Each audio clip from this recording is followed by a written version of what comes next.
पाहून नको जायला म्हणून आपल्याला हा पागाला एक गोल दिलेला असतो, त्याच्यात हात टाकायचा आणि 1 मीटर असे सगळे 1 मीटरचे पीस घेत राहायचे सगळं. मग शेंडी पण त्यात आली तरी चालेल, ती पण 1 मीटर, सगळं 1 मीटर.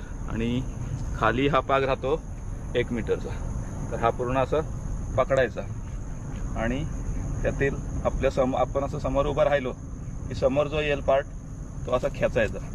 तो पार्ट खेचला ही आपली कोपरी आहे, त्या कोपरीवरती असं टाकायचं. आणि आता हा पूर्ण पाग राहिलेला आहे खालच्या साईडला. आता ह्यातला हा इथून थोडा उचलायचा समोरचा आणि आपला हात आतमध्ये न्यायचा.